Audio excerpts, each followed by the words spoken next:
Most women have never once asked what is actually inside the $1,200 pump they paid for. They have never flipped the shoe over. They have never asked why a plastic cord heel and a glued leather outsole costs more than a month of rent. Here is the thing.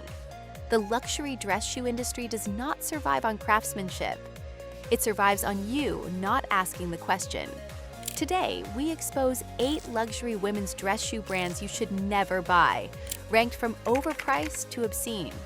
And then we name the 3 brands that are still worth your money.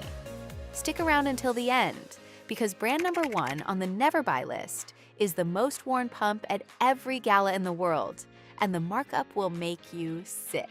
8. Stuart Weitzman. Let us start with the entry-level outrage. Stuart Weitzman builds its brand on Hollywood loners and red carpet sandal moments. The nudist heel retails between $398 and $598. Manufacturing costs, $40 to $60. That is a markup of roughly 8 to 12 times. And get this, since Tapestry, the parent of Coach, acquired Stuart Weitzman in 2015, teardown reports show bonded leather creeping into the heel counter and synthetic linings replacing the original leather. Translation: you are paying $1998 prices for 2026 materials. Bottom line, you are funding a corporate margin, not a shoe. 7. Gianvito Rossi. Gianvito Rossi is the least insulting offender on this list, which is exactly why it makes the list. Manufacturing cost on the signature 105 pump runs $90 to $130.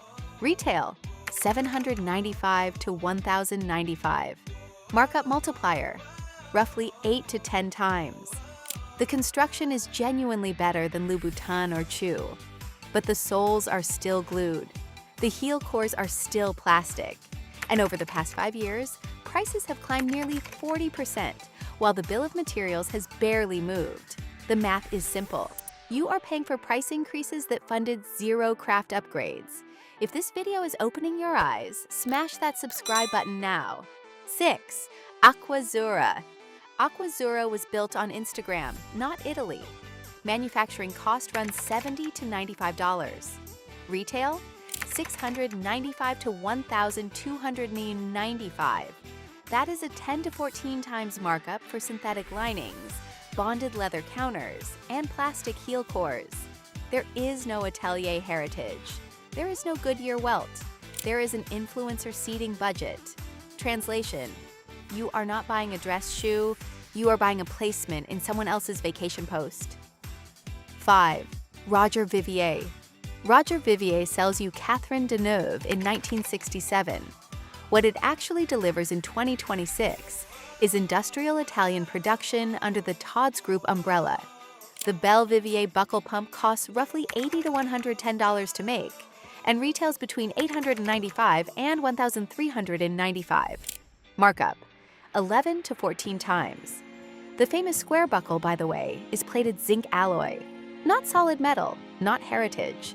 The real kicker is that the artisanal ateliers Vivier was originally known for stopped producing the bulk of the line over a decade ago.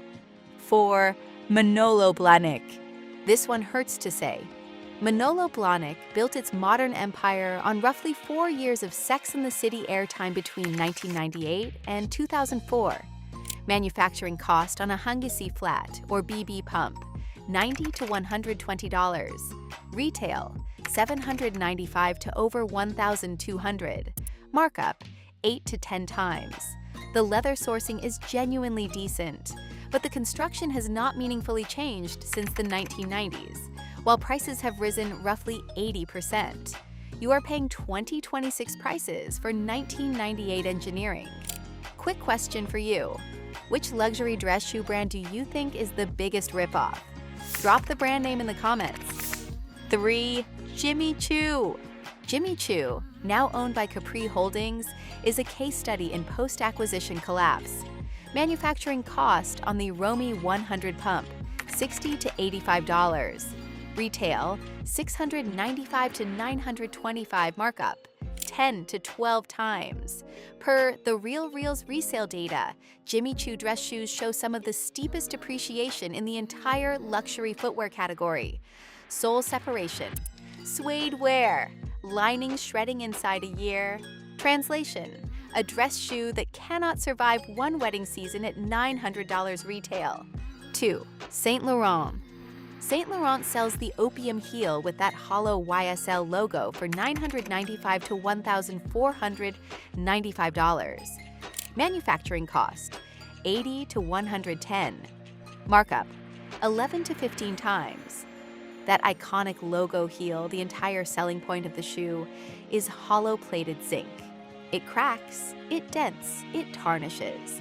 Under Kering ownership, production has moved to higher volume industrial Italian facilities.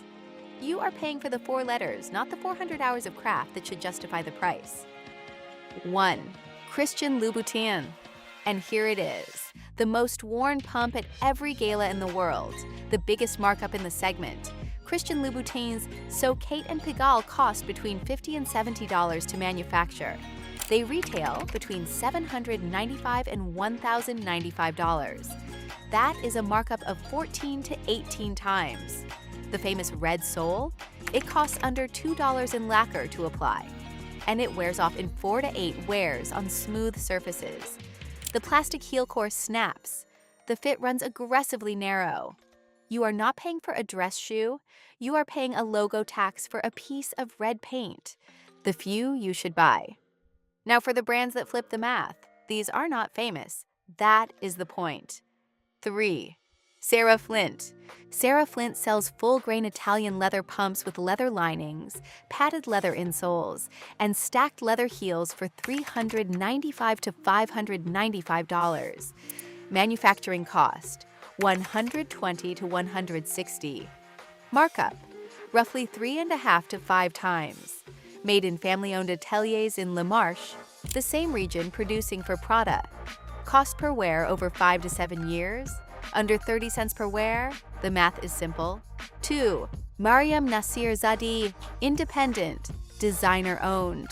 Not conglomerate stripped. Manufacturing cost: $130 to $170. Retail: $475 to $725. Markup: 3.5 to 5 times. Leather-lined, leather-soled, made in small Italian and Spanish ateliers. No shareholder pressure to cut materials. No marketing tax baked into the price. 1. Edward Green Women's. The gold standard. Edward Green produces Goodyear welted and Blake-stitched women's dress shoes that can be resoled for decades. Full-grain English and French leather. Hand-lasted. Manufacturing cost: $200 to $280. Retail: $650 to $1,200. Markup: 3 to 4 times. Lifespan with proper care: 10 to 15 years. This is bulletproof craftsmanship at honest pricing. Here is what the luxury dress shoe industry will never tell you. The entire 8-brand Never Buy list survives on one fact: that you will never flip the shoe over. You will never ask what the heel is made of. You will never calculate the markup. The 3 brands you should buy will never run a Super Bowl ad, never seat an influencer trip, never line a red carpet. They will simply outlast every shoe on the Never Buy list by a factor of 10. So flip the shoe over before you flip out your credit card. If the sole is glued and the heel is plastic, you are paying for a logo, not a shoe. Hit subscribe if you want the truth about the women's footwear industry.